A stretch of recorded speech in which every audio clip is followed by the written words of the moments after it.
ഹരി ഓം. ഭാഗവതം 6-ാം സ്കന്ധം 2-ാം അധ്യായം.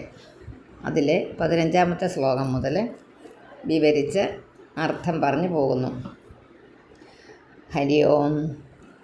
പതിത സ്ഖലിതോ ഭഗ്ന സ്കന്ധഷഡ് സ്തപ്ത ആഹതഃ ഹരിരിത്യവശേനഃ പുമാൻ നാർഹതി യാതനാം.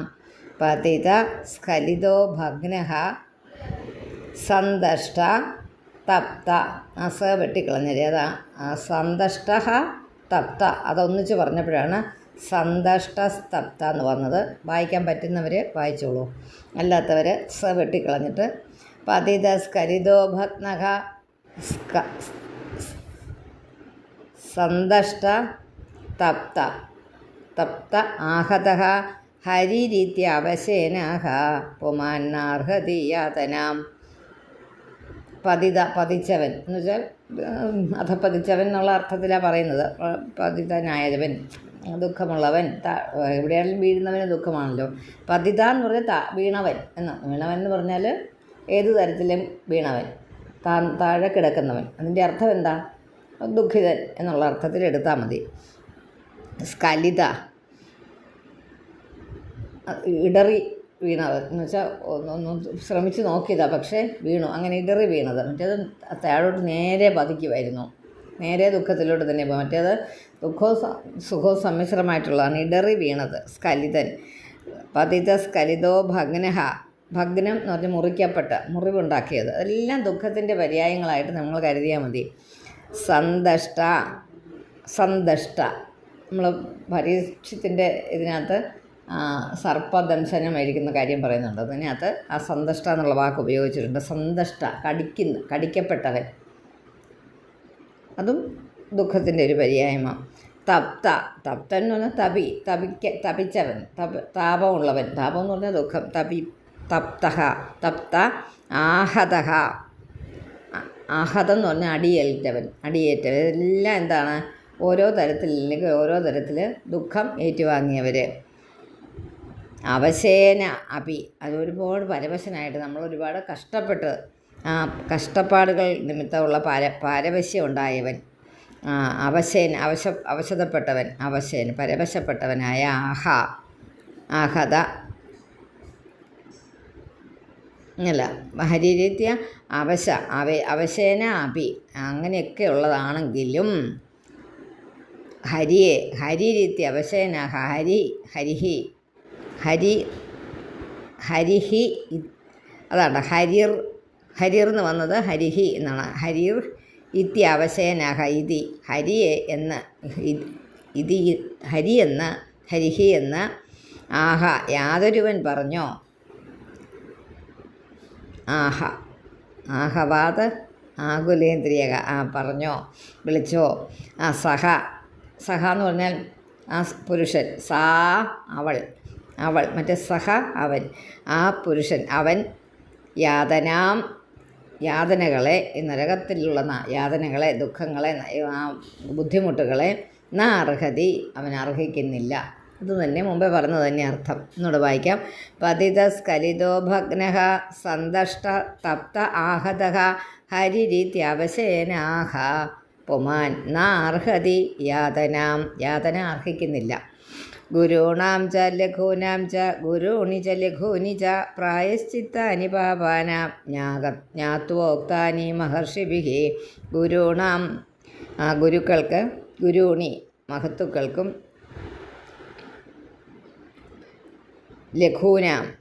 ലഘുക്കൾക്ക് ലഘൂനി ലഘുക്കളുമായ പാപാന ചെറുതും വലുതുമായ, അതായത് ഗുരു ലഘു ഇല്ലല്ലേ, നമ്മൾ തിരിക്കത്തില്ലേ. അതാ ഗുരുണ പ്രായശ്ചിത്തങ്ങൾ, ചെറിയ പാപങ്ങൾക്കും വലിയ പാപങ്ങൾക്കും ഒക്കെ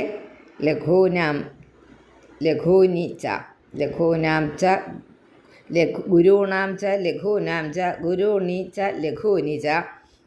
വലിയതായിട്ടുള്ളതും ചെറിയതായിട്ടുമുള്ള പാപങ്ങൾക്ക് പ്രായശ്ചിത്തങ്ങൾ ജ്ഞാത്വ അറിഞ്ഞിട്ട് മഹർഷികളാൽ ഉക്താനി പറയപ്പെട്ടിരിക്കുന്നു. ഒന്നും അതിനകത്ത് തിരുത്താനൊന്നുമില്ല കേട്ടോ. തൈസ്താന്യാഖാനി പൂയന്തേ തൈഹി താനി അഖാനി അതാണ് തൈഹി താനി അഖാനിയാണ്. തൈസ് വന്നത് അവിടെ അങ്ങനെയാണ് കേട്ടോ, തൈഹി എന്നുള്ള ആൾ. തൈസ്താനി അഖാനി, തൈസ്താനി അങ്ങനെ എഴുതേണ്ടവർ അങ്ങനെ എഴുതി വെച്ചോണം, പെൻസിൽ വെച്ച് എഴുതി വെച്ചോണം. അന്ന് വായിക്കുമ്പോൾ ഒന്നിച്ച് വായിച്ചാൽ മതി. തൈസ്താനി അഖാനി പൂയന്തേ തപോ ദാന ജപാദിഭിഹി നാ ധർമ്മജം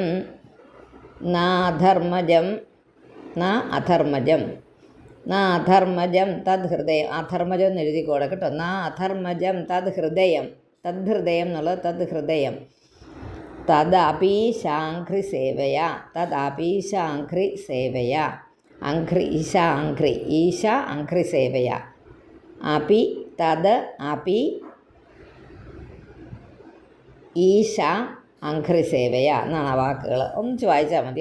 ആ വാക്ക് ഒന്നിച്ച് വായിച്ചാൽ മതി. തദാപി ഈശ അഘ്രി സേവയ. അതായത് ഒരുപാട് കാര്യങ്ങൾ പറയുന്നുണ്ട്. എന്താ? തപോദാന ജപാദികൾ കൊണ്ട്, അതായത് തപസ് കൊണ്ട്, ജ്ഞാനം അറിവ് കൊണ്ട്, ജപങ്ങൾ കൊണ്ട് ആ പാപങ്ങൾ നശിക്കുന്നു. അധർമ്മത്തിൽ നിന്ന് ജനിച്ചതായ ആ പാപത്തിന് ആധാരമായിട്ട് നിൽക്കുന്ന ആ സംസ്കാരമുണ്ടല്ലോ, ആ ഹൃദയം, അതിൻ്റെ ആ സംസ്കാരം എവിടെ നിന്ന് ഉടലെടുത്ത് അത് ഒരിക്കലും നശിക്കുന്നില്ല. ഉണ്ടോ? അതൊരു നമ്മൾ പറയാറില്ലേ, ഉള്ളിലുള്ളത് ആ വാസനയാണ് അവൻ്റെ, അതോടുകൂടി അവൻ ജനിച്ചിരിക്കുന്നത്. അപ്പോൾ ഇതൊക്കെ ചെയ്താൽ പാപങ്ങൾ നശിക്കും. പിന്നെ പ്രായശ്ചിത്തം ചെയ്താൽ, പക്ഷേ ആകട്ടെ പരിശുദ്ധമാകുന്നേയില്ല, അത് ശുദ്ധമാകുന്നില്ല, അത് നശിക്കുന്നില്ല. ആ ദുഷിച്ച സംസ്കാരം ഉള്ളിൽ നിന്നങ്ങ് പോകുന്നില്ല. ഇതൊക്കെ ചെയ്ത് പാപമൊക്കെ ഒതുക്കി വെച്ചാലും അത് അഘ്രി സേവയ, ഈശ്വരപാദ സേവ കൊണ്ട് ഇല്ലാതാകും. ഞാൻ ഇന്നലെ പറഞ്ഞത് തന്നെ, അത് ആവർത്തിച്ച് പറയുന്നതേ ഉള്ളൂ കേട്ടോ. നമ്മൾ മനസ്സിൽ ഇന്നലെ എന്ന് പറഞ്ഞാൽ കഴിഞ്ഞ ഇതിനകത്ത് ഇട്ടിരിക്കുന്ന ആ ഒരു ഫോൾഡറിൽ കിടക്കുന്നതിൻ്റെ ആ കഥ തന്നെ കഴിഞ്ഞ, അതായത് 1 തൊട്ട് 14 വരെ പറഞ്ഞ ശ്ലോകങ്ങളിലുള്ളത് തന്നെ ആവർത്തിക്കുന്നതേ ഉള്ളൂ ഇതെല്ലാം. ഈ തപസ്സും ദാനവും മന്ത്രജപവും ഒക്കെ ചെയ്തതുകൊണ്ട് പാപങ്ങളൊക്കെ നശിക്കും, അത് തീർച്ചയാണ്. പക്ഷേ അധർമ്മത്തിൽ നിന്ന് ഉണ്ടായിരിക്കുന്നതായ ആ മനസ്സിൻ്റെ ആ സംസ്കാരമുണ്ടല്ലോ, അത് ഒരിക്കലും പരിശുദ്ധമാകുന്നില്ല. അത് ആ പാപം മനസ്സായിട്ട് അങ്ങനെ കിടക്കും. അപ്പോൾ എന്താ, നമ്മൾ അത് കുറയ്ക്കണമെന്നും മനസ്സിൽ പൂർണ്ണമായിട്ട് നമുക്കറിയാം, നമ്മുടെ തെറ്റുകൾ നമുക്കറിയാം. എന്നാൽ ഒരു പരിധി വരെ എനിക്ക് തോന്നുന്നത് അങ്ങനെ തന്നെയാണ് അല്ലേ. എല്ലാവർക്കും അവരവരുടെ മൈനസും പ്ലസ്സും അറിയരുതോ? നമുക്ക് ഒരുപാട് മൈനസുകളുണ്ട്. എല്ലാവരും നമ്മൾ തികഞ്ഞതവരായിട്ടില്ലെന്ന് നമ്മൾ പറയാറുള്ളത് വളരെ ശരിയാണ്. നമ്മുടെ മനസ്സിൻ്റെ ആ ഒരു കുറവ്, ഇന്ന കുറവ് എനിക്കുണ്ടെന്നുള്ള കാര്യം നമുക്കറിയാം. ആ ഒരു കുറവ്, നമ്മുടെ ദുർവാസന എന്തെങ്കിലും ഉണ്ടെങ്കിൽ അതില്ലാതാകാനായിട്ട് മനഃപൂർവ്വം ആഗ്രഹിക്കുന്നവർ, വേണ്ട പോലെ ആഗ്രഹിക്കുന്നവർ ഇത് ചെയ്താൽ മതി. എന്താ? നാമശ്രവണാദിരൂപ ഭജനം കൊണ്ട്, ശ്രവണവും പറയുന്നുണ്ട്. അതുകൊണ്ട് അത് പൂർണ്ണമായ മനസ്സോടെ, പൂർണ്ണമായ അസാധു ഉദ്ദേശത്തോടെ എനിക്കിതൊന്ന് മാറ്റിയെടുക്കണമെന്നുള്ള പൂർണ്ണമായ ഉദ്ദേശത്തോടെ ഭഗവാനെ സേവിച്ചാൽ മതി. പാദസേവ കൊണ്ട് തീരാത്ത ഒന്നുമില്ല. ഏത് രീതിയിലുള്ള അധർമ്മ സ്വഭാവവും വേരോടെ മാറ്റാൻ സാധിക്കും. അജ്ഞാനാത് അഥവാ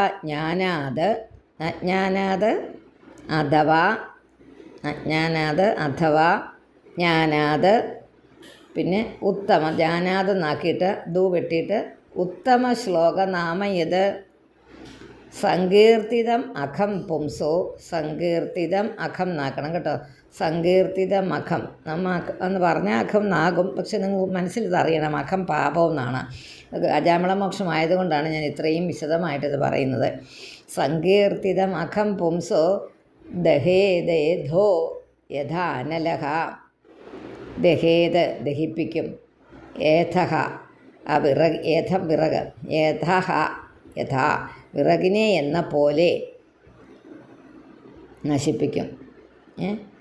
അതുകൊണ്ട് അജ്ഞാനം കൊണ്ടോ അതോ അറിഞ്ഞുകൊണ്ടോ അറിവില്ലാതെയോ എങ്ങനെയെങ്കിലും ആ ഭഗവാന്റെ നാമം ഈശ്വരൻ്റെ നാമം സങ്കീർത്തനം ചെയ്യപ്പെടുന്നുണ്ടെങ്കിൽ, വേണ്ട പോലെ പെട്ടതായിട്ട് തോന്നുന്നുണ്ടെങ്കിൽ അനല അഗ്നി വിറകിനെ എന്ന പോലെ പുമാൻ്റെ ആ പുരുഷൻ്റെ പുമാൻ ആ പുരുഷൻ്റെ അഖം പാപത്തെ ദഹിപ്പിക്കും. ഏധ എന്ന് പറഞ്ഞാൽ വിറക്. ഇത്രയേ ഉള്ളൂ. യഥാഗതം വീര്യതമം അങ്ങനെയാക്കുക. യഥാഗതം വീര്യതമം, പിന്നെ മൂ വെട്ടിയിട്ട് ഉപയുക്തം യദൃച്ഛയ അജാനതോപി ആത്മഗുണം കുര്യാൻ മന്ത്രോപി ഉദാഹൃത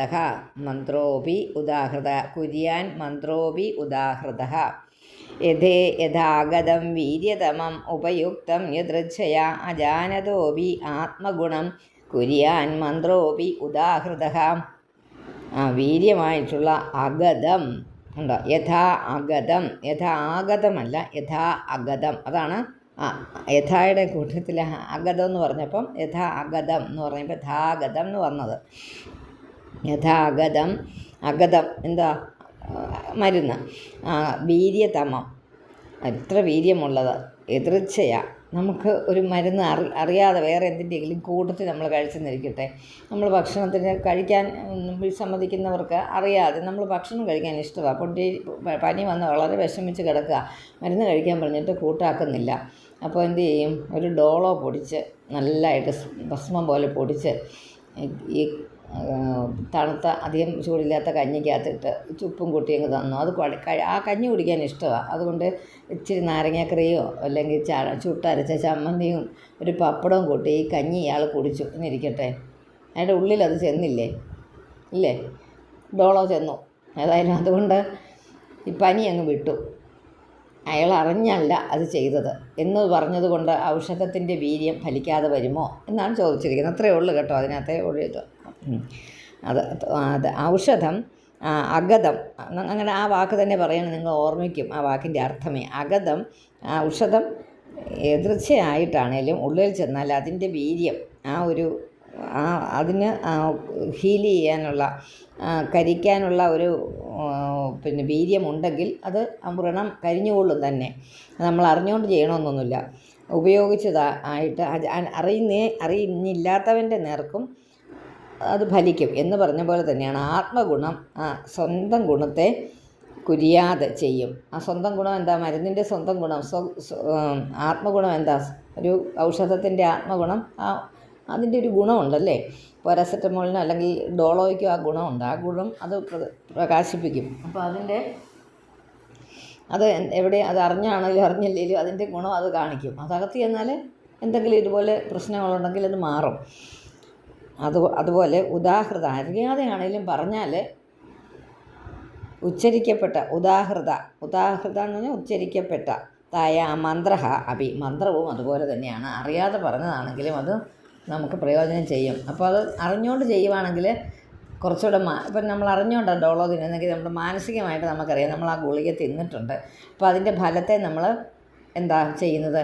അതിനെ നമ്മൾ ആകാംക്ഷാപൂർവ്വം വരുന്നുണ്ടോ കുറയുന്നുണ്ടെന്ന് ശ്രദ്ധിച്ചിരിക്കും. അപ്പോൾ നമുക്കത് കുറേയും കൂടെ ചെയ്യുമ്പോൾ പൂർണ്ണമായിട്ട് നമുക്ക് ആ മരുന്നിൻ്റെ പ്രയോജനം കിട്ടി എന്ന് മനസ്സിലാകും. കാരണം അപ്പം നമുക്ക് മുൻകൂട്ടി അറിയാം ഇത് കുറയുമെന്ന്. അത്രയേ ഉള്ളൂ വ്യത്യാസം.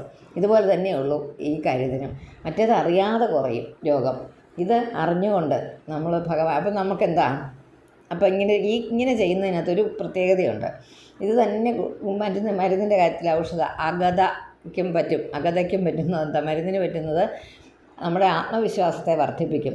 പിന്നീടൊരു അസുഖം വരുമ്പോഴും ഈ മരുന്ന് നമുക്ക് ഉപയോഗിച്ചാൽ നമുക്ക് കുറയുമെന്നുള്ള കാര്യം നമുക്കറിയാം. അപ്പം നമ്മൾ അറിഞ്ഞുകൊണ്ട് തന്നെ ആ മരുന്ന് കഴിക്കും.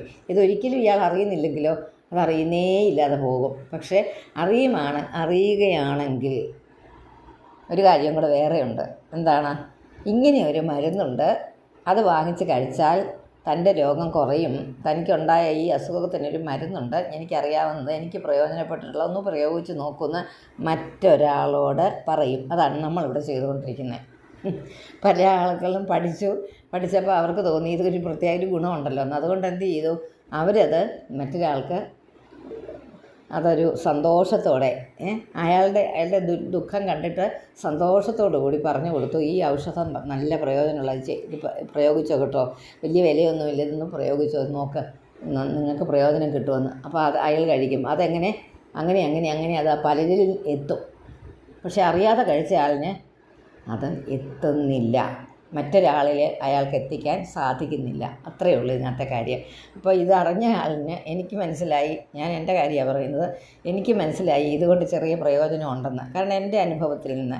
അപ്പോൾ ആ അനുഭവത്തിൽ നിന്നുള്ള ആൾ പുറത്തേക്ക് വേറൊരാളിനോട് പറഞ്ഞു കൊടുക്കാം, അല്ലെങ്കിൽ നമ്മളോട് ചോദിക്കുന്ന ആളിന് വെറുതെ പറഞ്ഞു കൊടുക്കുകയല്ല, നമ്മളോട് പല പ്രാവശ്യം ചോദിച്ചു, ഇങ്ങനെ ഒരു പ്രശ്നം എനിക്കുണ്ടതിന് എൻ്റെ കയ്യിലൊരു മരുന്നുണ്ട് കേട്ടോ, അത് നല്ലതാണ്, ഒന്ന് ഇന്നടത്ത് കിട്ടുമോ, അത് കിട്ടുന്ന സ്ഥലവും പറയും, അവിടെ ചെന്നാൽ ഇത് കിട്ടുമെന്ന്.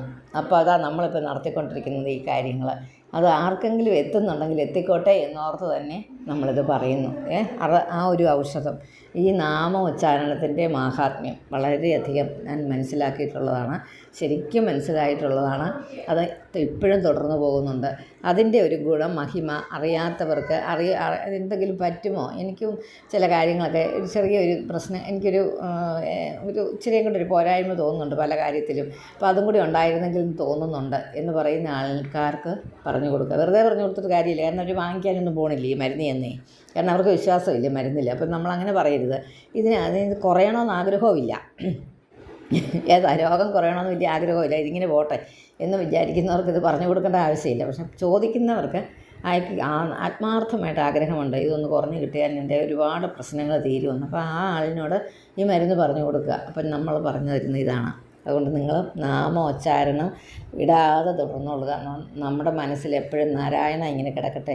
ഉറങ്ങുമ്പോഴും അതുകൊണ്ട് ഉണർന്നെഴുന്നേൽക്കുമ്പോൾ നമ്മുടെ മനസ്സിൽ ആ നാരായണ എന്നുള്ളതാണ്. ഇങ്ങനെ ഉറങ്ങിക്കൊണ്ടിരുന്നപ്പോഴും നാരായണ നമ്മൾ പറഞ്ഞിരിക്കുന്നത്, മനസ്സിൻ്റെ ഉള്ളിലൊരു വാക്ക് വന്നിരുന്നത് അതാണ്. ആ വാക്ക് എപ്പോഴും ഇങ്ങനെ നമ്മളിൽ ഇങ്ങനെ സഞ്ചരിച്ചു കൊണ്ടിരിക്കും. നമ്മുടെ അകത്തുണ്ടല്ലോ ഒരു സാധനം, ഞാൻ വെച്ചിരിക്കുന്നത് ഒരു കുഞ്ഞ് ഭഗവാന്റെ ഒരു രൂപം, കുഞ്ഞു തിരിയിട്ട ഒരു ചെറിയ വെളിച്ചത്തിൽ, അവിടെ ഒരു നല്ല ഭഗവാന്റെ മുഖം കാണത്തക്ക വെളിച്ചത്തിൽ വളരെ സൂക്ഷ്മമായിട്ട് നമ്മൾക്ക് ചിന്തിക്കാൻ പറ്റുന്നതിൽ ഏറ്റവും സൂക്ഷ്മമായിട്ട് ചെറിയ രൂപത്തിൽ അവിടെ വെച്ചിട്ടുണ്ട്. അതിൻ്റെ ഇടയ്ക്ക് ഈ മന്ത്രവും ഇങ്ങനെ അതിലേക്കൂടെ ഇങ്ങനെ നടക്കുന്നുണ്ട് ചെറുതായിട്ട്. അത് വേറെ നമ്മൾ പല കാര്യങ്ങൾ പറയുന്നുണ്ട്, പക്ഷേ അത് അവിടെ നമ്മുടെ മനസ്സിനകത്ത് ആ മന്ത്രം ഇങ്ങനെ നാരായണ 4 അക്ഷരം ഇങ്ങനെ കിടന്നുകൊണ്ടിരിക്കുകയാണെങ്കിൽ നമ്മുടെ മനസ്സിൽ വളരെ ശുദ്ധമാകാനായിട്ട് പറ്റും. അത് വേറൊരാൾക്ക് അത് പറഞ്ഞു കൊടുക്കാനും പറ്റും, ഒരു കുഴപ്പമില്ലാതെ സന്തോഷമായിട്ട് നമുക്ക് എത്തിക്കാൻ പറ്റും. ഹരിയോം. അപ്പോൾ അതാണ് ഈ പറഞ്ഞു വന്നത്. അതുകൊണ്ട് യഥാ അഗതം വീര്യതമം ഉപയുക്തം യദൃച്ഛയ അജാനതോപി ആത്മഗുണം, അതിൻ്റെ ആത്മഗുണം, ആ ഔഷധത്തിൻ്റെ ആത്മഗുണം കുര്യാൻ മന്ത്രോപി ഉദാഹൃത, മന്ത്രത്തിനും അത് ഉണ്ട്, ആ ഒരു ശക്തിയുണ്ട്. ശ്രീശുക ഉവാച ത ഏവം സുവിനിർണീയാം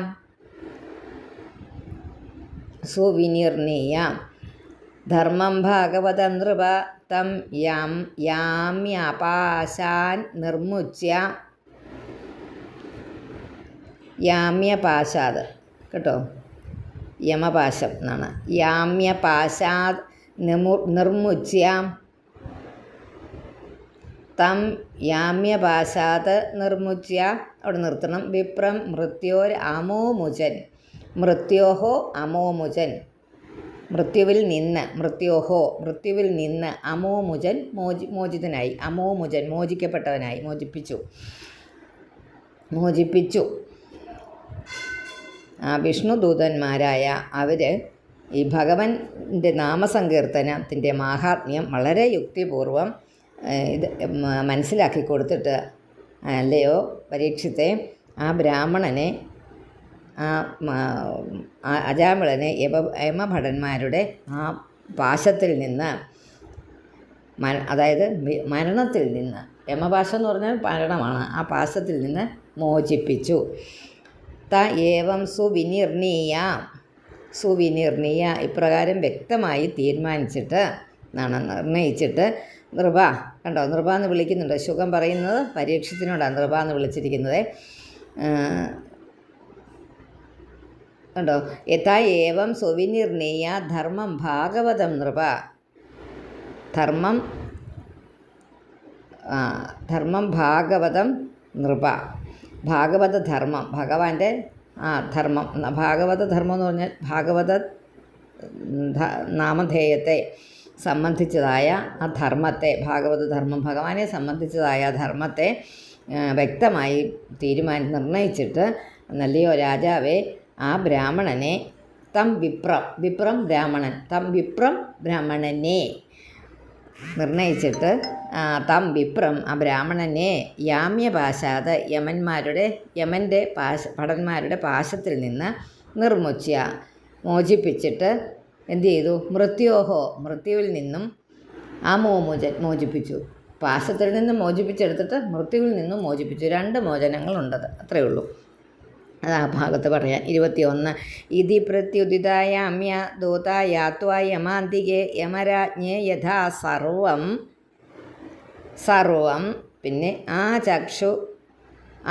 ചക്ഷുരരിന്തമ സർവം എന്ന് എഴുതുക. എന്നിട്ട് മാ വെട്ടിയിട്ട് ചക്ഷുരരിന്തമ ചക്ഷു എന്നാക്കണം. അതും അതുതന്നെ.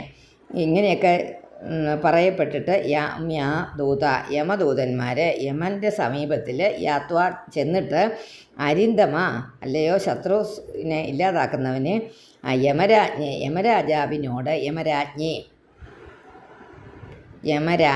യമരാജാവിനോട് സർവം സകലതും വളരെ ശരിയായ രീതിയിൽ യഥാവിധി എന്ന് പറയില്ല, ശരിയായ രീതിയിൽ ചക്ഷു പറഞ്ഞു. വിഷ്ണുദൂതന്മാരാൽ ഇതൊക്കെ മനസ്സിലാക്കിയിട്ട് യമദൂതന്മാർ യമരാജൻ്റെ സമീപത്ത് ചെന്ന് എല്ലാം വളരെ ശരിയായിട്ട് ബോധിപ്പിച്ചു. ദ്വിജപാശാത് വിനിർമുക്തോ ഗതഭി പ്രകൃതിം ഗതഃ ഭവന്തേ ശിരസാ വിഷ്ണു കിങ്കരാൻ ദർശനോത്സവ. ദർശനം കൊണ്ട് തന്നെ ആനന്ദത്തോടു കൂടിയ ആ ബ്രാഹ്മണനായ അജാമിളൻ പാശത്തിൽ നിന്ന് വിനിർമുക്ത മോചിപ്പിക്കപ്പെട്ടവനും ഗത ഇല്ലാതായത്, പോയത്, ഭയം, അപ്പം ഭയമില്ലാതായത്, ഭയരഹിതനായിട്ട്, ഗത എന്ന് പറഞ്ഞാൽ പോയത് എന്നാണ് അർത്ഥം. ഇപ്പോൾ കഴിഞ്ഞത് എന്നുള്ള അർത്ഥത്തിലാണ് പറഞ്ഞത്. ഗത ഇല്ലാതായിട്ട്, രഹിതനായിട്ടില്ല. അത് എന്തിൽ നിന്ന്? ഭയം. അതാ ഭാഷയുടെ ഒരു പ്രത്യേകത. ഗതഭി, ഭയത്തിൽ നിന്ന് ഭയമില്ലാതായിട്ട്, നിർഭയനായിട്ട് എന്നൊരു വാക്ക് നമുക്ക് ഉപയോഗിക്കാം. പ്രകൃതിയും ആ സ്വസ്ഥതയെ, വളരെ സ്വസ്ഥമായിട്ട്, ഗതഹ സ്വസ്ഥതയെ പ്രാപിച്ചിട്ട് വിഷ്ണുവിൻ്റെ പാർഷദന്മാരെ ശിരസ് കൊണ്ട് വന്ദിച്ചു. ശിരസാ വന്ദിച്ചു. ഒന്നുമില്ല ഇതിനകത്ത് തിരുത്താനല്ലേ.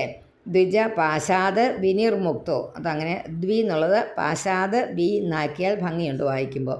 ഗതഭി പ്രകൃതിം ഗതഹ വന്ദേ ശിരസാ വിഷ്ണു കിങ്കരാൻ ദർശനോത്സവ. ആ ദർശന ഉത്സവം എന്നാണ് പറയുന്നത്. 2 നമസ്കാരം ചെയ്തു. അവരോട് വിഷ്ണു പാർഷദന്മാരുടെ ദർശനം കിട്ടിയത് കൊണ്ട് വളരെ സന്തുഷ്ടനായിട്ട് ആ യമപാശത്തിൽ നിന്ന്, ആ മരണത്തിൽ നിന്നുമൊക്കെ രക്ഷപ്പെട്ട ഭയമില്ലാത്തവനും സ്വസ്ഥചിത്തനുമായ ആ അജാമിളൻ ഭഗവാന്റെ ഭൃത്യന്മാരെ, പാർഷദന്മാരെ ദണ്ഡനമസ്കാരം ചെയ്ത് വന്ദിച്ചു. ബിഭക്ഷും തമഭിപ്രേത്യ മഹാപുരുഷ കിങ്കരാഹ സഹസാ പശ്യതസ്തസ്യ തത്ര അന്തർദധിരേ നഖ. ബിഭക്ഷും തമഭിപ്രേത്യ മഹാപുരുഷ കിങ്കരാഹ സഹസാ പശ്യതസ്തസ്യ തത്ര അന്തർദധിരേ നഖ. അതായത് പാപമൊക്കെ ഇല്ലാത്തവനായ രാജാവേ, ആ ബ്രാഹ്മണൻ ചിലത് പറയാനായിട്ട് ശ്രമിക്കുന്നതായിട്ട് അറിഞ്ഞ പാർഷദന്മാർ അവൻ കാണത്തന്നെ മറഞ്ഞു കളഞ്ഞു. എന്തൊക്കെയോ പറയാൻ ഒരുങ്ങുന്നുണ്ടെന്ന് കണ്ടപ്പോൾ ഇതൊന്നും ഞങ്ങൾക്ക് കേൾക്കണ്ട, അവരുടെ മുമ്പിൽ നിന്ന്, ആ ബ്രാഹ്മണൻ്റെ മുമ്പിൽ നിന്ന് പാർഷദന്മാർ അപ്പം തന്നെ മറഞ്ഞുപോയി. ഇനിയും ജീവിക്കാൻ അവകാശിയായ ഇവനെ, അതായത് അയാൾക്ക് ഇനിയും ജീവിക്കാൻ അവകാശമുണ്ട് അജാമിളന്, അവനെ യമദൂതന്മാർ എങ്ങനെയാണ് ഒന്ന് മനസ്സിലാക്കാൻ ഒന്നും നമുക്കൊരു ശങ്കയ്ക്കിട ഇല്ല. എന്താ? പാപിഷ്ടോയെ ദുരാചാര ദേവ ബ്രാഹ്മണ നിന്ദക അപത്യാഭോജിനസ്തോഷാം അകാലേ മരണം ധ്രുവം. അതായത് വളരെ പാപം ആചരിച്ചവർ, ദുരാചാരത്തിനകത്ത് താല്പര്യമുള്ളവർ, ഈശ്വരനെയും ദൈവത്തെയും ബ്രാഹ്മണരായവരെ ബ്രഹ്മജ്ഞാനികളെയും നിന്ദിക്കുന്നവർ, അതുപോലെ പഥ്യമല്ലാത്ത ഭക്ഷണം കഴിക്കുന്നവർ എന്നിങ്ങനെയുള്ളവർ അകാലത്തിൽ മരണം അവർക്ക് സംഭവിക്കും എന്ന ശാസ്ത്രമുണ്ട്. ആ സിദ്ധാന്തപ്രകാരം ഇവനെ യമഭടന്മാർ ആയുസ് ഇനിയുണ്ടെന്ന് ധരിച്ചു. അതും കൂടെ കഴിഞ്ഞിട്ട് വന്നാൽ മതി എന്ന് പറഞ്ഞിട്ട് ഭഗവാന്റെ നാമസങ്കീർത്തന മഹാത്മ്യം ഇവിടെ പറഞ്ഞത് അയാൾ കേട്ടല്ലോ ഈ പറഞ്ഞതൊക്കെ. ശുദ്ധനായപ്പോൾ വിഷ്ണുദൂതന്മാർ ഇനിയും ഈ ആളിനെ ജീവിക്കാനുള്ള കാലം അനുവദിച്ച് മറഞ്ഞു എന്ന് നമ്മൾ മനസ്സിലാക്കണം. അതായത് നമ്മൾ കിളിപ്പാട്ട് ഭാഗവതത്തിൽ ഇങ്ങനെയല്ല കഥ പറയുന്നത്, അതാണ് വ്യത്യാസം. അത് കിളിപ്പാട്ട് എന്ന് പറയുന്നത് അതിനൊരു തർക്കമൊന്നും വേണ്ട. നമ്മൾ മലയാളികൾക്ക് തുഞ്ചത്ത് ആചാര്യൻ എന്ന് പറഞ്ഞാൽ സർവവുമാണ്. അദ്ദേഹം രചിച്ചിരിക്കുന്ന ഒരു കൃതികൾക്കും ഒരു പ്രശ്നങ്ങളുമില്ല. പക്ഷേ അദ്ദേഹം എന്തിനാണ് ഇത് എഴുതിയത്? അങ്ങനെ ചിന്തിച്ച് നോക്കുക. അത് മതിയില്ലേ എന്ന് ചോദിക്കുന്നവർക്കോട് പലരും ചോദിക്കാറുണ്ട്. എന്നോടൊക്കെ പലരും ചോദിക്കാറുണ്ട്, ഇവിടെയൊക്കെ ചോദിക്കാറുണ്ട്. നമ്മളൊക്കെ ഫോളോ ചെയ്ത് വന്നിരുന്നത്, നമ്മുടെ വീടുകളിൽ മുത്തശ്ശന്മാരും ഒക്കെ നമുക്ക് വായിച്ചു തന്നിരുന്നത് കിളിപ്പാട്ട് ഭാഗവതമാണ്. അതിനൊരു കുറ്റമില്ല. മലയാള ഭാഷ ഉണ്ടായിട്ട് ഇത്രയും കാലമേ ആയുള്ളൂ. എഴുത്തച്ഛൻ്റെ കാലത്തിന് ശേഷമാണ് മലയാള ഭാഷ ഉണ്ടായത്. അത് നമ്മൾ ആദ്യം മനസ്സിലാക്കുക. അപ്പോൾ അതിനും ഹിന്ദുക്കളായിട്ട് കൂടുതൽ ഏറിയ അവരും ഹിന്ദുക്കളായിരുന്ന കേരളത്തിൽ ഹിന്ദു സംസ്കാരം ത്തിൽ ജീവിച്ചു വന്നിരുന്ന അവരുടെ ഈശ്വരന്മാരും ഹിന്ദു ദൈവങ്ങളാണ്, രാമനും കൃഷ്ണനും ഒക്കെ. അപ്പോൾ അവരുടെ കഥകൾ നമുക്കൊന്നും അറിഞ്ഞുകൂടായിരുന്ന ഒരവസ്ഥയുണ്ടായിരുന്നു. അവിടെ മലയാളം എന്നുള്ള ഭാഷ ഇല്ലായിരുന്നു, അവിടെ സംസ്കൃതമേ ഉണ്ടായിരുന്നുള്ളൂ. അത് പഠിക്കാൻ അർഹതപ്പെട്ടവർ ബ്രാഹ്മണരായിരുന്നു, അവർക്ക് മാത്രമേ അതറിയാവുള്ളൂ. അവർക്കല്ലാതെ അത് പ്രയോഗിക്കാനുള്ള ആവശ്യം അതും കൂടെ മനസ്സിലാക്കുക. അത് പ്രയോഗിക്കാൻ, അതായത് സംസ്കൃത ഭാഷയിലുള്ള മന്ത്രോച്ചാരണങ്ങളും വേദങ്ങളും ചെയ്യാനായിട്ട് നിയോഗിക്കപ്പെട്ടവർ അവരായിരുന്നു. അല്ലാത്ത പല ജോലികളായിരുന്നു മറ്റേ ഇതര ആൾക്കാർ ചെയ്തിരുന്നത്. ബ്രാഹ്മണരായിട്ടുള്ളവർ മാത്രമായിരുന്നു അന്ന് ആ കാലഘട്ടത്തിൽ ഈ വേദോച്ചാരണം, മന്ത്രങ്ങളും പൂജാദികളും ചെയ്തിരുന്നത്. ആ കാലഘട്ടത്തിലെ സംസ്കൃതം അറിയാവുന്നവർക്ക് ഈ പല കാര്യങ്ങളും അറിയാമായിരുന്നു. അതൊന്നും അറിയാത്തവർക്ക് വേണ്ടി പുതിയൊരു ഭാഷ ഉണ്ടാക്കിയ നമ്മുടെ എഴുത്തച്ഛൻ തുഞ്ചത്ത് ആചാര്യൻ സാനന്ദരൂപം സകലപ്രബോധം ഇല്ലേ, അത് നമ്മൾ ഒരു ശ്ലോകമാണ് എഴുത്തച്ഛനെ കുറിച്ചുള്ള. അപ്പോൾ അദ്ദേഹം അത് സാധാരണക്കാർക്ക് മനസ്സിലാകത്തക്ക രീതിയിൽ എഴുതി എന്നുള്ളതാണ് സത്യം. എഴുതി തർജ്ജമ ചെയ്തെന്ന് പറഞ്ഞിട്ടില്ല ഒരിടത്തും. അത് കിളിപ്പാട്ട് രൂപത്തിൽ അദ്ദേഹം ഒരു പുതിയ രീതി കൊണ്ടുവന്ന് നമ്മൾ ഹിന്ദുക്കളായിട്ടുള്ള എല്ലാവരും ഫോളോ ചെയ്യുന്ന പുസ്തകങ്ങൾ, ആശ്രയിക്കുന്ന പുസ്തകങ്ങളെ മലയാളത്തിൽ എഴുതി, മലയാളം എന്ന് പറയാൻ പറ്റില്ല ശരിക്കും. എഴുത്തച്ഛൻ്റെ പുസ്തകം രാമായണം ഒന്നും മുഴുവൻ മലയാളമാണെന്ന് പറയാൻ പറ്റില്ല. വളരെ ഒരുപാട് സംസ്കൃത വാക്കുകളാണ് എല്ലാം ഉപയോഗിച്ചിരിക്കുന്നത്.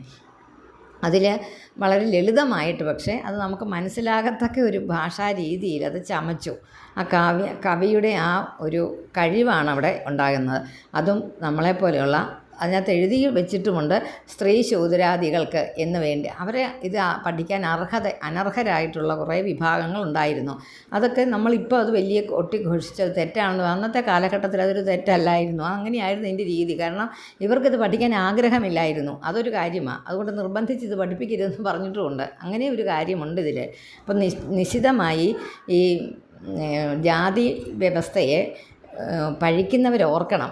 അന്ന് ഇത് പഠിക്കാൻ അവർക്ക് ആഗ്രഹമില്ലായിരുന്നു. അവർക്ക് വേറെ ജോലികൾ ചെയ്ത് പണം സമ്പാദിക്കുക, ജീവിത ഉപാധിയാക്കുക എന്നുള്ളത്. അവർക്ക് പൂജ ചെയ്യാൻ അധികാരമില്ലായിരുന്നതിൻ്റെ കാര്യം അതുതന്നെയാണ്. അവർക്ക് ഈ ചിട്ടവട്ടങ്ങൾ പാലിക്കാൻ പറ്റില്ലായിരുന്നു.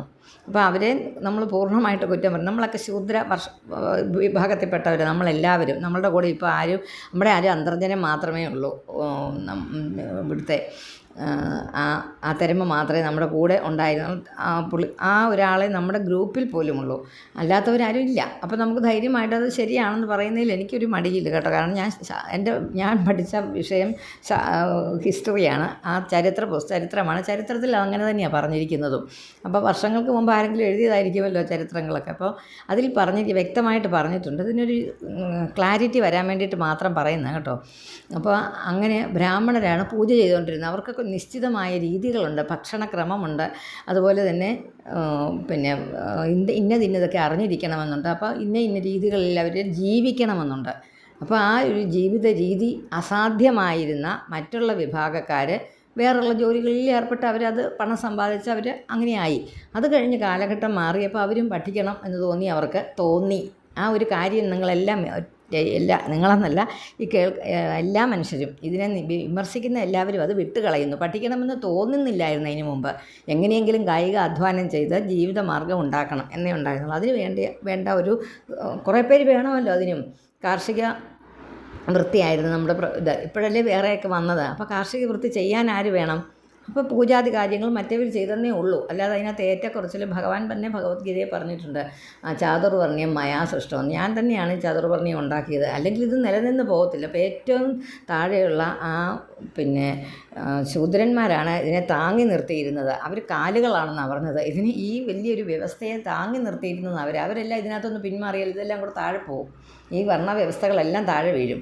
അപ്പോൾ അവരാണ് ഉയർത്തിയിരുന്നത്. അവർ ചെറുതായിട്ട് കാണണ്ട. 4 വർണ്ണങ്ങളെ മാറ്റി വിഭജിച്ച് കൊടുത്തിരിക്കുന്നത്. അവർ ആ മേൽഭാഗത്ത് എന്ന് വെച്ചാൽ ബ്രാഹ്മണരായിട്ടുള്ളവർ അത് കുറേ കാലം കൊണ്ട് അവർ മറ്റവരിൽ നിന്നും ഒരുപാടകന്ന് നിങ്ങൾ തരേണ്ട മോശക്കാർ, ഞങ്ങൾ ഇച്ചിരി ഉയർന്നവരെ എന്നുള്ളൊരു ഭാവം അവരിൽ വന്നു ചേർന്നത് സ്വാഭാവികമാണെന്നേ ഞാൻ പറയുന്നത്.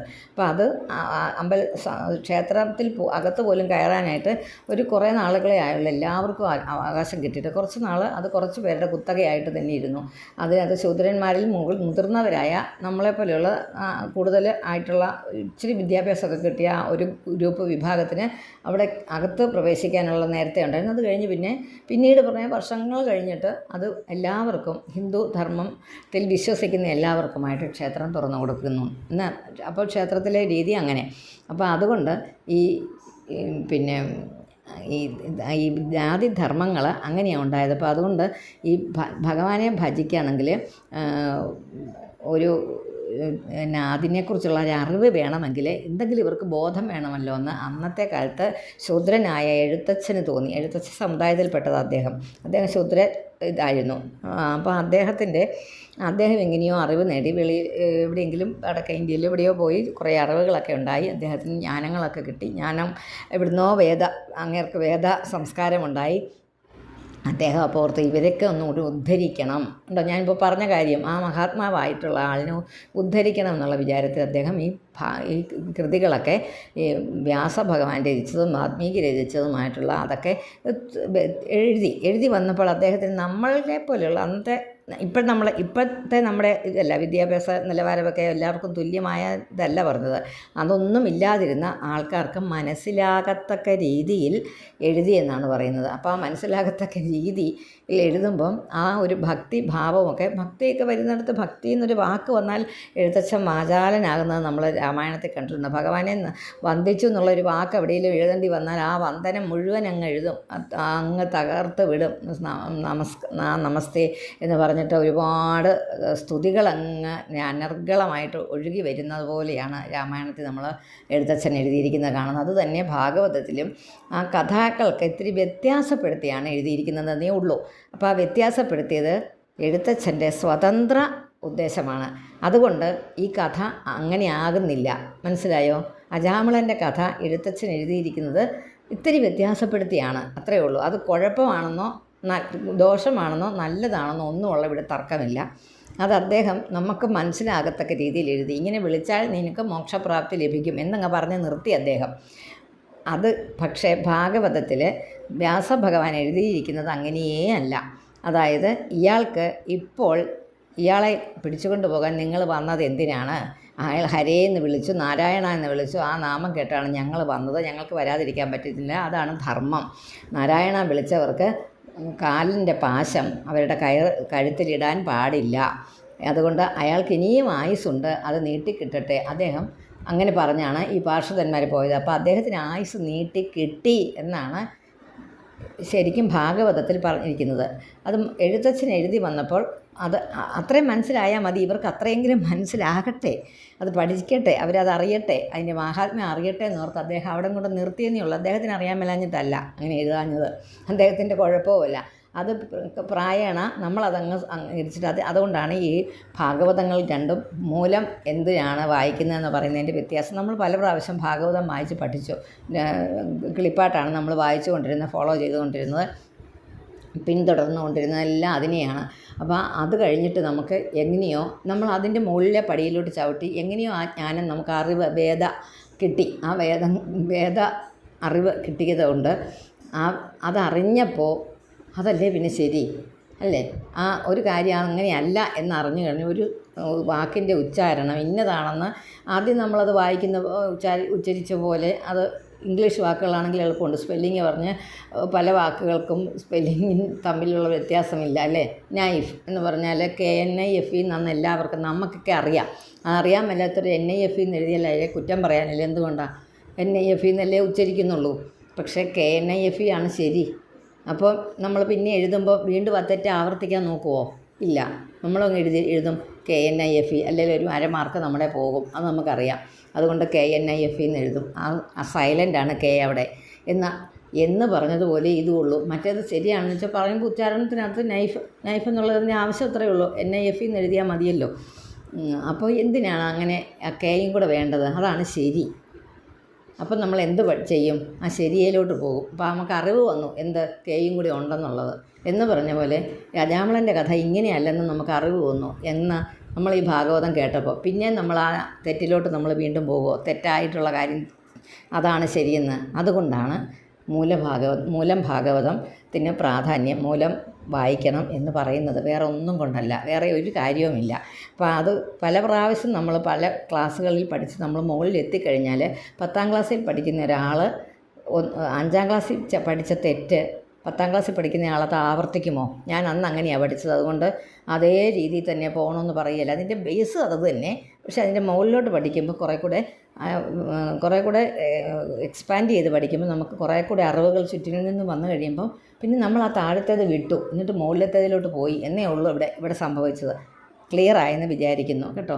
അതുകൊണ്ട് മൂലം ഭാഗവതത്തിനെക്കുറിച്ച്, മൂലം എന്ന് പറഞ്ഞാൽ ആദ്യം ശരിയായി എഴുതിയത്, ആ ഗ്രന്ഥകാരൻ എഴുതിയതിൻ്റെ തർജ്ജമകളാണ് പലരും പല വിധത്തിൽ എഴുതിയിരിക്കുന്നത്. അപ്പോൾ നമുക്ക് കിട്ടിയത് മലയാളത്തിലേത് എഴുത്തച്ഛൻ എഴുതിയതാണ്. വേറെ പല ഭാഷകളിലും ഇതുണ്ടായിട്ടുണ്ട് തർജ്ജമകൾ.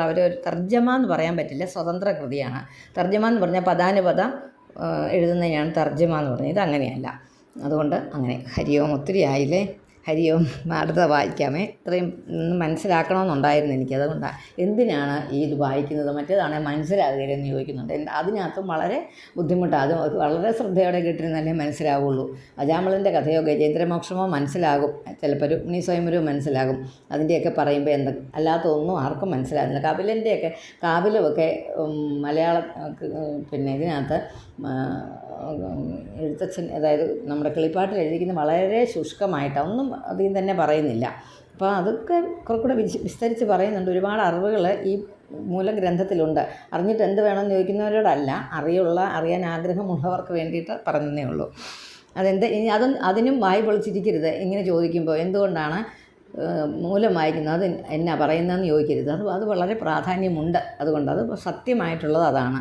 അപ്പോൾ അതിൻ്റെ സ്വതന്ത്ര കൃതിയായിട്ട് എഴുതിയതാണ് പിന്നെ എഴുത്തച്ഛൻ. അത്രയേ ഉള്ളൂ. അതൊന്നും മനസ്സിലാക്കിയിരിക്കട്ടെ. ഇത് പഠിച്ചു കഴിയുമ്പോൾ, ഇത് വായിച്ചു കഴിയുമ്പോൾ അവർക്ക് ഏതാണ്ടൊരു ധാരണ കിട്ടും. അത് കഴിഞ്ഞ് അവർ മറ്റേതിലോട്ട് പൊക്കോളുമെന്നാണ് അദ്ദേഹം ധരിച്ചത്. അത്രയേ ഉള്ളൂ. അതുകൊണ്ട് ആ പുസ്തകത്തെ കളയാനോ നിന്ദിക്കാനോ ഒന്നുമല്ല നമ്മൾ നിന്ദിക്കത്തില്ല. നമ്മൾ പഠിച്ച ആദ്യമേ അതല്ലേ, അത് നമുക്ക് അറിയാം. പക്ഷേ ഈ കഥയ്ക്കകത്ത് വ്യത്യാസമുണ്ട്. ഈ കഥയ്ക്കകത്ത് അജാമളനെ വീണ്ടും ഈ നാമോച്ചാരണം ചെയ്ത് തപസ് ചെയ്ത് മുക്തി നേടാനാണ് ഈ പാർഷദന്മാർ പറഞ്ഞു വിട്ടത്. ഇതി പ്രത്യുദിതായാമ്യ ദൂതായ ത്വായമാന്തികെ യമരാജ്ഞേ യഥാ സർവം ആജചക്ഷുരരിന്ദമ ദ്വിജ പാശാദ് വിനിർമുക്തോ ഗതഭി പ്രകൃതിം ഗതഹാവ വന്ദേ ശിരസാ വിഷ്ണു കിങ്കരാൻ ദർശനോത്സവ വിവക്ഷും തമഭിപ്രേത്യ മഹാപുരുഷ കിങ്കരാഹ സഹസാ പശ്യതസ്തസ്യ തത്ര അന്തർദിധിരേ നഖഃ. അതുകൊണ്ട് ആ ബ്രാഹ്മണൻ പറയുവാൻ ഏതാണ്ട് ചിന്തിക്കുന്നെന്ന് കണ്ടപ്പോൾ തന്നെ അവർ അന്തർധാനം ചെയ്ത് കളഞ്ഞു. അജാമിളോപ്യഥാകർണ്യ ദൂതാനാമ്യമകൃഷ്ണയോ ധർമ്മം ഭാഗവതം ശുദ്ധം ത്രൈവിദ്യം ച ഗുണാശ്രയം. അജാമിളോപി അഥാകർണ്യ, അജാമിള അപി യഥാകർണ്യ എന്ന വാക്ക്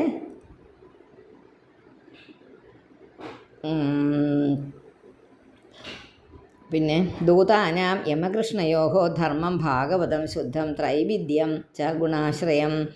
ഭക്തിമാൻ ഭഗവത്യാശോ മാഹാത്മ്യശ്രവണാത് ഹരേः അനുതാപോ മഹാനാസീത് സ്മരതോ ശുഭമാത്മനഃ. അതുകൊണ്ട് എന്താ, ഹരിയുടെ മഹാത്മ്യശ്രവണാത്, ഹരി എന്ന് പറയുന്ന ആ മഹാവിഷ്ണുവിൻ്റെ ഹരിയുടെ മഹാത്മ്യത്തെക്കുറിച്ച് കേട്ടത് തൊട്ട് ഭഗവതി കണ്ടോ, ഇവിടെ അങ്ങനെ ഒരു വാക്കുണ്ട്.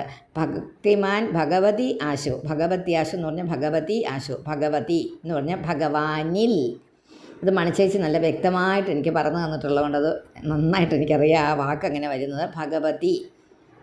ഭഗവാനിൽ, അതാണ് നമ്മൾ ഭഗവതി സേവ എന്ന് പറഞ്ഞാൽ. അത് ഭഗവതി ദേവിക്കുള്ള സേവയായിട്ടല്ല, ഭഗവാനിലുള്ള എന്നാണ് ഭഗവതി എന്ന് പറയുന്നത്. അങ്ങനെ പറഞ്ഞാണ് അതങ്ങനെ ആയത് കേട്ടോ. ഭഗവാനിൽ മറന്നു പോകരുത്. സംസ്കൃതത്തിൽ അങ്ങനെ കേട്ടാൽ, ഭഗവതി എന്ന് കേട്ടാൽ ഉടനെ ഇവിടുത്തെ ഇതുപോലത്തെ സ്ഥലങ്ങളിൽ, ഇതുപോലത്തെ കാര്യങ്ങളിൽ കേട്ടാൽ ഭഗവതി, അതിൻ്റെ ബാക്കിയും കൂടെ വരുമ്പോഴേ അങ്ങനെയുള്ളൂ. ഭഗവാനിൽ ആശു ഭക്തിമാൻ, വളരെ പെട്ടെന്ന് തന്നെ ഭക്തിമാനായി, ഭക്തിയുള്ളവനായി, ആത്മനഃ ആത്മാവിനെ തൻ്റെ അശുഭം സ്മരത, അശുഭത്തെ സ്മരിക്കുന്ന അവന് മഹാൻ അനുതാപക, മഹത്തായ വളരെ ശ്രേഷ്ഠമായ ആ താപം, ആ പശ്ചാത്താപം, അനുതാപ ആസീത് ഉണ്ടായി. ഇനി പശ്ചാത്താപം ശരിക്കും അദ്ദേഹത്തിൻ്റെ മനസ്സിൽ ഉണ്ടായി. ഭക്തിമാൻ ഭഗവത്യാശു കേട്ടോ. ത്രൈവിദ്യം വേദോക്ത ധർമ്മത്തെയും ആകർണ്യ ഇതെല്ലാം കേട്ടിട്ട് എന്നാണ്. ഗുണങ്ങളുടെ ആശ്രയത്തോടു കൂടി ശുദ്ധധർമ്മത്തെയും ഗുണങ്ങളുടെ ആശ്രയത്തോടു കൂടിയ ആ വേദധർമ്മത്തെയും ഒക്കെ ആകർണ്യ കേട്ടിട്ട് ഹരിയുടെ ആ മാഹാത്മ്യത്തെക്കുറിച്ചും മനസ്സിലാക്കിയിട്ട് ആ ഭഗവതി ആ ഭഗവാനിൽ ആശു ഭക്തിമാൻ, വളരെ പെട്ടെന്ന് തന്നെ ഭക്തിമാനായി എന്ന്. അഹോ മേ പരമം കഷ്ടം അഭൂതാഭിജിതാത്മനഃ യേ വിപ്ലാവിതം ബ്രഹ്മ വൃഷള്യാം ജായതാത്മനാം.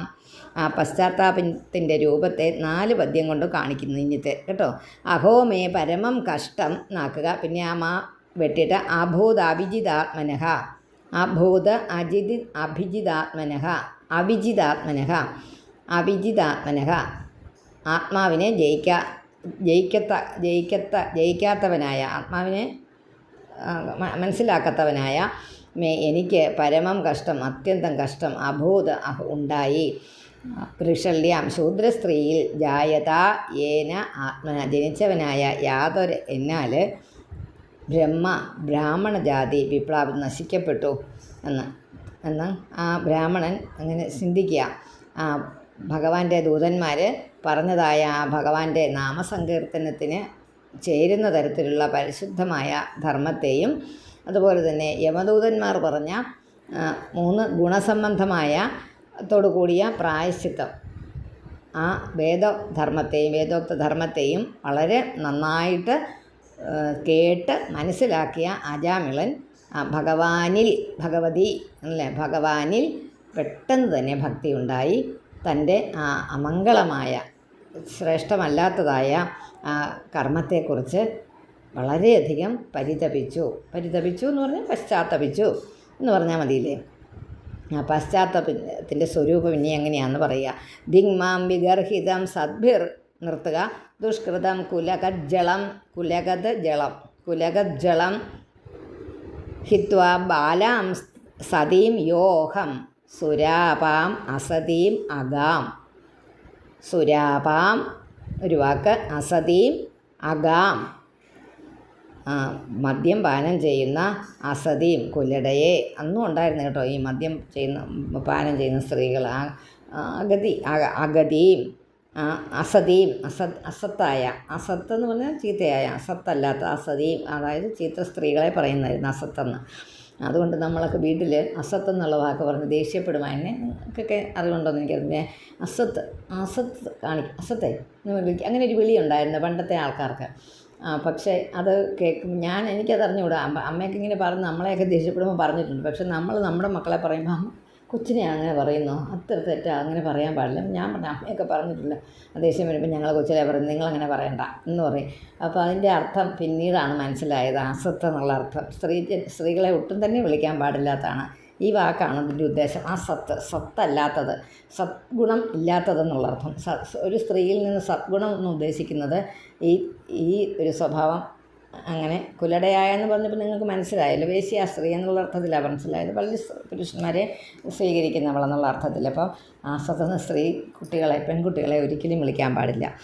ഇപ്പം അതില്ല കേട്ടോ, ആ വിളിയില്ല. അങ്ങനെ നമ്മൾ ഇവിടെയെങ്കിലും ഞാൻ ആരും വിളിച്ച് സംസാരിച്ചോ കേട്ടിട്ടില്ല. പണ്ടൊക്കെ അങ്ങനെ ഏറ്റവും മോശമായൊരു വാക്കായിട്ട് പറഞ്ഞിരുന്ന. പക്ഷേ അത് ആ വാക്ക് തന്നെ വേറെ രീതിയിലൊക്കെ ആൾക്കാർ പറയുന്നുണ്ട് കേട്ടോ, സംഭാഷണത്തിലൊക്കെ വരുന്നുണ്ട്. പക്ഷേ ആ വാക്ക് അസത്ത് എന്നുള്ള വാക്ക് പറയില്ല. പക്ഷേ ഞാൻ കേട്ടിട്ടുണ്ട് അമ്മയൊക്കെ പറഞ്ഞ് ആ ഒരു കാലഘട്ടത്തിലുള്ള ആ ഒരു പ്രായത്തിലുള്ള വീടുകളിൽ, നമ്മുടെയൊക്കെ വീടുകളിലുള്ള ആൾക്കാരങ്ങനെ പറയും. വെറുതെ അങ്ങനെ വഴക്ക് പറയും, ചീത്ത വാക്കുകൾ ഉപയോഗിക്കത്തില്ല. ഇച്ചിരി ഒരു ഗംഭീരമായിരിക്കട്ടെ എന്നോർത്ത് ആർക്കും മനസ്സിലാകത്തുമില്ലല്ലോ, അതായിരിക്കാം. എനിക്ക് തോന്നുന്നു കുറേ പേർക്കൊക്കെ അറിയായിരിക്കും അത്. അങ്ങനെ അസത്ത് എന്ന് പറയുന്നത്. അസതീം കുലടയായ സ്ത്രീയെ അകാം പ്രാപിച്ചു. ആ പാപിയും ആ കുലത്തിന്, എൻ്റെ ബ്രാഹ്മണ കുലത്തിന് കളങ്കം ഉണ്ടാക്കാനും സജ്ജനങ്ങളാൽ നിന്ദ്യനുമായ എന്നെ ധിക്കരിക്കുക തന്നെ വേണം. എനിക്കത് പതിവ്രതയായ ഭാര്യയെ ഞാൻ ഉപേക്ഷിച്ചു. അതുപോലെ മദ്യപാനം ചെയ്യുന്ന ഈ അസതിയെ ഞാൻ സ്വീകരിച്ചു. അതുകൊണ്ട് അതൊരു തെറ്റാണ്, അത് മനസ്സിലാക്കുന്നു എന്ന് അദ്ദേഹം പറയുക. അപ്പോൾ അതിനകത്ത് തിരുത്താനൊന്നുമില്ല. സുരാപാം അസതീം അഗാം, ആ വാക്കൊന്ന് എഴുതി വെച്ചോളൂ കേട്ടോ. സുരാപാം എന്ന് പറഞ്ഞാൽ മദ്യപാനം ചെയ്യുന്ന, അസതീം അഗാം പ്രാപിച്ചു, അഗാം അസതീം ആ വാക്ക് അത്രയും. വൃദ്ധാവനാധൗ പിതരൗ നാന്യബന്ധു തപസ്വിനൗ അഹോ മയാധുനാ ത്യക്തൗ അകൃതജ്ഞേന നീചവത്. ത്യക്തൗ എന്നാക്കണമേ, അത് ത്യക്താവ് അകൃതജ്ഞേന നീചവത് ശരിയാ. പക്ഷെ വായിക്കുമ്പോൾ നമുക്ക് വേറൊരാൾക്ക് കേൾക്കുമ്പോഴും അർത്ഥം മനസ്സിലാകുന്നത് ഇങ്ങനെ വായിച്ചാലാണ്. വൃദ്ധാവ് അനാഥൗ പിതരൗ എല്ലാം അങ്ങനെയാണ്. എന്നുള്ള അർത്ഥം വരുന്നത് ഇത്. വൃദ്ധൗ വൃദ്ധനായവനും, അനാഥൗ അനാഥനും, അതായത് നാഥനില്ലാത്തവനും, നാന്യബന്ധു അന്യബന്ധുക്കളില്ലാത്തവനും, തപസ്വിനൗ ദുഃഖിതരുമായ, തപം എന്ന് പറഞ്ഞാൽ ദുഃഖം, തപസ്വിനൗ ദുഃഖിതരുമായ, പിതരൗ പിതാക്കന്മാർ, പിതരൗ രണ്ട് പിതാക്കന്മാർ നമ്മുടെ ഇത് പ്ലൂറല്ല. നീചവത് നീചനെ പോലെ, അകൃതജ്ഞന ഒരു ഉപകാരസ്മരണ ഇല്ലാത്ത മയ എന്നാൽ അധുനാ ത്യക്തൗ ഇപ്പോൾ ഉപേക്ഷിക്കപ്പെട്ടു. എന്നെ എല്ലാവരും ഉപേക്ഷിച്ചു, ഈ പറഞ്ഞവരൊക്കെ. അയ്യോ കഷ്ടം എന്ന് അയാൾ സ്വയം പറയുക 4 ശ്ലോകത്തിൽ കൂടി. വൃദ്ധാവനാഥൗ പിതരൗ നാന്യബന്ധു തപസ്വിനൗ അഹോ മയാധുനാ ത്യക്തൗ എന്നെ ഉപേക്ഷിച്ചു. ത്യക്തൗ അകൃതജ്ഞേന നീചവത് ഇത്രയേ ഉള്ളൂ.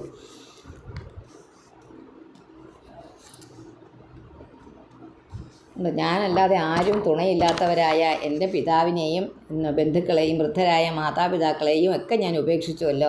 അവരെന്നെ വളർത്തിയ ആ ഉപകാരത്തെ ഞാൻ നീചനെ പോലെ മറന്നു കളഞ്ഞുമല്ലോ. ഞാനൊരു നീചനാണ്. അയ്യോ കഷ്ടം, അഹോ കഷ്ടം എന്ന് പറയുക. സോഹം വ്യക്തം പതിഷ്യാമി നരകേ ഭൃശദാരുണേ ധർമ്മജ്ഞാ കാമിനോ യത്ര വിന്ദന്തി യമയാതനാഹ. സഹ അഹം. അതുകൊണ്ട് ഞാൻ അഹം ഭൃശദാരുണേ വ്യക്തം പതിഷ്യാമി നരകേ, വ്യക്തം സ്പഷ്ടമായിട്ടും നരകത്തിൽ പതിക്കും. പതിഷ്യാമി നരകേ നരകത്തിൽ പതിക്കും. വൃഷധാരണ ഏറ്റവും ഭയങ്കരമായ ആ നരകത്തിൽ പതിക്കും. ധർമ്മജ്ഞാ ധർമ്മത്തെ നശിപ്പിക്കുന്ന, കാമികൾ യമയാതന യമൻ തരുന്ന ശിക്ഷകളെ വിന്ദന്തി പ്രാപിക്കുന്നു. വിന്ദന്തി അത് കിട്ടേണ്ടതാണ്, അത് കിട്ടേണ്ടതായിരുന്നു എനിക്ക്, അത് കിട്ടി എന്നുള്ളതിൽ പറയുക. അതായത് മാതാപിതാക്കന്മാരെയൊക്കെ സംരക്ഷിക്കാത്ത ഞാൻ വളരെ ഘോര നരകത്തിൽ വീഴും. ഇതൊക്കെ പറയുന്നത് കേൾക്കണം കേട്ടോ. ഇത് നമുക്കൊക്കെ ബാധകമാണ്. നമ്മുടെ മാതാപിതാക്കളെയൊക്കെ നമ്മൾ നോക്കേണ്ടതാണെന്നാണ് നമ്മുടെ സംസ്കാരം, ഭാരത സംസ്കാരം. വിദേശ സംസ്കാരം അങ്ങനെയല്ല. അവർക്ക് ഗവൺമെൻറ് നോക്കിക്കോളും. അതിന് പൈസയൊക്കെ നേരത്തെ തന്നെ അവർ നമ്മുടെ കയ്യിൽ നീടാക്കും.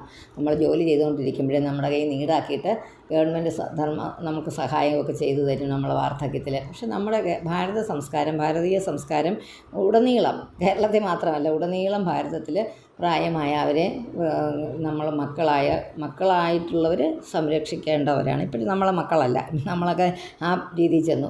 മാതാപിതാക്കന്മാരെ നമ്മുടെ മക്കളുടെ സംരക്ഷണയിലാണ് ഇപ്പോൾ കഴിയുന്നത്. ശരിക്കും നമ്മളെ കൂട്ടത്തിൽ വരും കേട്ടോ. ഞാൻ അങ്ങനെയാണ് പറയുന്നത്.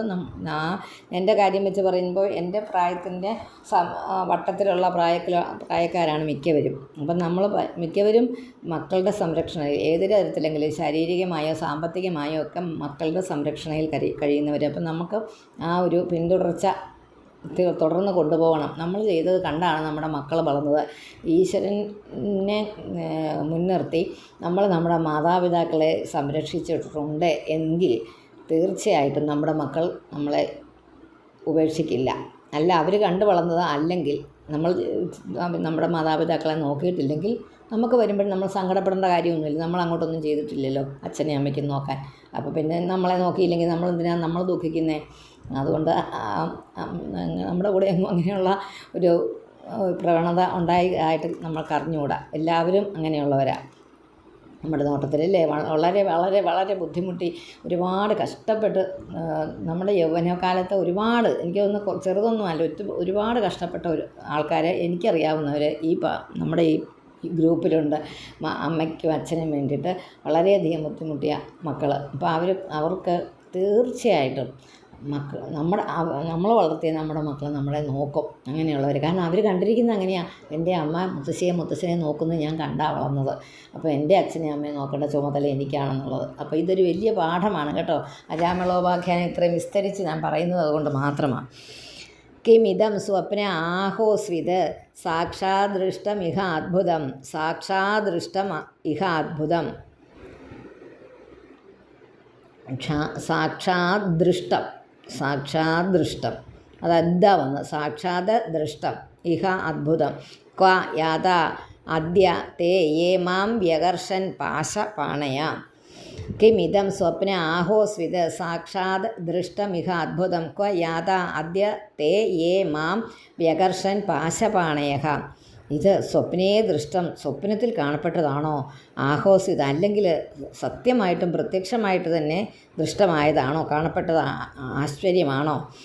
പാശപാണയ കയ്യിൽ കയറോട് കൂടിയ യാതൊരുത്തൻ എന്നെ ഞാൻ കണ്ടതാ വന്നത്, ആകർഷിച്ചുവോ, അത് കണ്ട് പേടിച്ചാണ് നാരായണ എന്ന് ആഘവാദ ആകുലേന്ദ്രിയ വിളിച്ചത്. ആകുലമായിട്ട് വിളിച്ചത് ഞാൻ അങ്ങനെയാണ് നാരായണനെ. അവരിപ്പോൾ എവിടെ പോയി, അവരെ കാണുന്നില്ലല്ലോ എന്ന ആ 4 ശ്ലോകത്തിൽ ഇങ്ങനെ വരുന്നത്. അങ്ങനെയൊക്കെ വളരെ ആലോചിച്ച ശേഷം അദ്ദേഹം പറയും മോക്ഷത്തിൻ്റെ ഉപായത്തെ നിശ്ചയിക്കുന്നതിന് വേണ്ടിയിട്ട് അദ്ദേഹം ഇങ്ങനെ ആലോചിക്കുന്നതായിട്ടാണ് ഈ ശ്ലോകം. 9 പദ്യം കൊണ്ട് അത് എന്താണ് ചെയ്യേണ്ടതെന്ന് ആലോചിക്കുകയാണ്. കയ്യിൽ കയറും പിടിച്ച് എന്നെ വലിച്ചുകൊണ്ട് പോകാൻ വന്ന ആ ആളുകൾ ഇപ്പോൾ എവിടെ പോയി? ഞാൻ കണ്ടത് സ്വപ്നമായിരുന്നോ, അതോ എൻ്റെ ജാഗ്രത അവസ്ഥയിൽ ഞാൻ ഉണർന്നിരിക്കുന്ന അവസ്ഥയിൽ അത് എന്നെ സത്യമായിട്ട് കണ്ടതാണോ? അദ്ദേഹത്തിന് സംശയമായി എന്ന് പറയുക. എന്നുള്ള വായിക്കാം. കിമിതം സ്വപ്ന ആഹോസ്വിത് സാക്ഷാത് ദൃഷ്ടമിഹ അദ്ഭുതം ക്വ യാതാ അദ്യത്തെ യേ മാം വ്യകർഷൻ പാശപാണേഹ. ഹരി ഓം.